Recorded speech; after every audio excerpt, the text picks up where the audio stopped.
2024 के लोकसभा चुनाव के लिए प्रधानमंत्री नरेंद्र मोदी ने एक नया नारा दिया है। अब की बार देश भर में एनडीए 400 पार। लेकिन यह कामयाब कैसे होगा? साल 2014 के अगर आंकड़ों को हम देखें तो बीजेपी ने बड़ी जीत हासिल की थी, 282 सीटें जीती थी।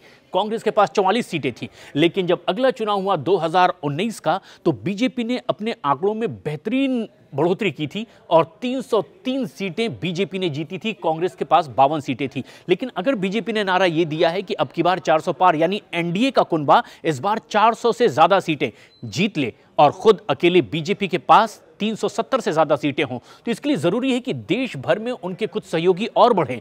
ऐसे में बीजेपी एक नए मिशन पर लगातार आगे काम कर रही है और वो ये है कि जो कभी उनके पुराने साथी थे, अगर उनसे किसी वजह से दूर हो गए हैं, तो एक बार फिर उन्हें एनडीए का हिस्सा बनाया जाए। और इसी कड़ी में एक के बाद एक कई प्रदेशों में अपने पुराने साथियों को फिर एक बार एनडीए का हिस्सा बनाने की कवायद में बीजेपी जुटी हुई है। कई राज्यों में कामयाबी से बातचीत हो चुकी है। कुछ और राज्य हैं जहां पर इसी तरह से बातचीत चल रही है और उन्हीं में से एक प्रदेश है आंध्र प्रदेश, जहां पर टीडीपी, तेलुगु देशम पार्टी, चंद्रबाबू नायडू की पार्टी, जो कि एनडीए का पहला हिस्सा रही, लेकिन 2018 में वो एनडीए से अलग हो गई। एक बार फिर से कोशिश यही है कि वो इस बार आंध्र प्रदेश में बीजेपी के साथ मिलकर चुनाव लड़े। बीजेपी भी यही चाहती है, टीडीपी भी यही चाहती है। चंद्रबाबू नायडू इससे पहले भी बीजेपी के वरिष्ठ नेताओं के साथ कई दौर की बातचीत कर चुके हैं और एक बार फिर अब माना यह जा रहा है कि दिल्ली में एक फाइनल स्तर पर यह बातचीत लगातार आगे बढ़ती दिखाई दे रही है।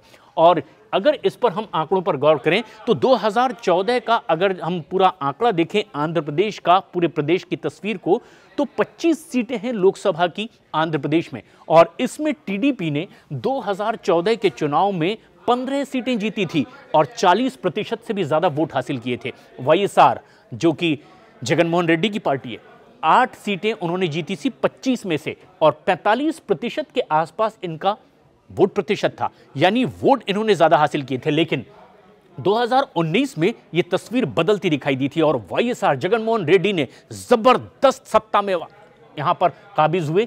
50% के लगभग उन्होंने वोट हासिल किए, 49.6%। वाईएसआर की 22 सीटें आई थी 2019 के लोकसभा चुनाव में और टीडीपी महज 3 सीटों पर सिमट गई थी, लेकिन करीब 40% वोट टीडीपी के पास था। और अब जबकि साल 2024 का लोकसभा चुनाव लड़ने की तैयारी है, बीजेपी चाहती है, जो कि 1% से भी कम वोट हासिल कर पाई थी पिछले लोकसभा चुनाव में, और इसलिए वो चाहती है कि टीडीपी, जो उनकी पुरानी साथी रही है, एनडीए का हिस्सा रही है, वो एक बार फिर उनके साथ आए। और अगर इस गणित पर हम नजर डालें तो टीडीपी के तकरीबन 40% और 1% बीजेपी का ये वोट शेयर कुछ टक्कर देता दिखाई देगा वाईएसआर को। और ऐसे में जबकि अब सत्ता पर लगातार वो काबिज हैं, विधानसभा के भी चुनाव लड़ने हैं, और ऐसे में ये वाईएसआर की कुछ सीटें एक बड़ी चुनौती भी है, क्योंकि वाईएसआर, जगनमोहन रेड्डी की वो पार्टी जो आंध्र प्रदेश में इस वक्त सत्ता में है, लेकिन बीजेपी के साथ में, उनके वरिष्ठ नेताओं के साथ में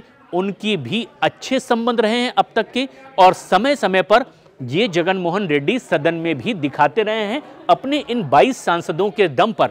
जब कभी भी बीजेपी की, केंद्र सरकार की कुछ ऐसे अहम फैसले सामने आए तो जगनमोहन रेड्डी ने लगभग समर्थन की मुद्रा में ही अपना जेस्चर दिखाया है। लेकिन अब क्योंकि ये सियासी रण है, आंध्र प्रदेश में चुनावी मैदान में उतरना है, और माना जा रहा है कि वाईएसआर से जो नजदीकी है, इसकी वजह से भी टीडीपी के साथ जाने में और फॉर्मूला फाइनल करने में कुछ वक्त बीजेपी को लग रहा है। लेकिन अब ये अंतिम दौर में आ चुका है और इसीलिए अब ये माना जा रहा है कि टीडीपी के साथ में पवन कल्याण की पार्टी जनसेना, जो कि टीडीपी के साथ पहले ही गठबंधन में है, विधानसभा की भी वहां 175 सीटें हैं, उन सीटों पर भी बातचीत करके इस पूरे गठबंधन को अंतिम रूप दिया जाएगा। पेच अंतिम दौर पर है, जिसे सुलझाने की कोशिश दोनों ही ओर से हो रही है, क्योंकि दिल्ली में बीजेपी के वरिष्ठ नेताओं के साथ उनकी बैठक और बातचीत अगले दौर में जा चुकी है। पवन कल्याण को भी यहां पर सीटें देनी है और ऐसे में माना यह जा रहा है कि बीजेपी जो 25 में से तकरीबन 7 सीटों पर चुनाव लड़ना चाहती है, कम से कम 6 सीटें तो चाहती ही है, लेकिन टीडीपी चाहती है कि वो 4 या 5 सीटों पर बीजेपी को मना ले, और इसलिए भी बातचीत चल रही है। पवन कल्याण के साथ में भी पहले ही समझौता हो चुका है विधानसभा का चुनाव लड़ने के लिए। चिरंजीवी, जो एक मशहूर अभिनेता हैं, उनके भाई खुद अभिनेता पवन कल्याण, जिन्होंने की ये पार्टी बनाई, जनसेना पार्टी, और अब ये तीनों मिलकर एनडीए का एक रूप आंध्र प्रदेश में भी दिखाई देगा और देश के कई प्रदेशों में इसी तरह से एनडीए का कुनबा बढ़ाने की कोशिश है। और ये दरअसल इसलिए क्योंकि मोदी ने एक बार फिर नारा दिया है, अब की बार एनडीए 400 पार।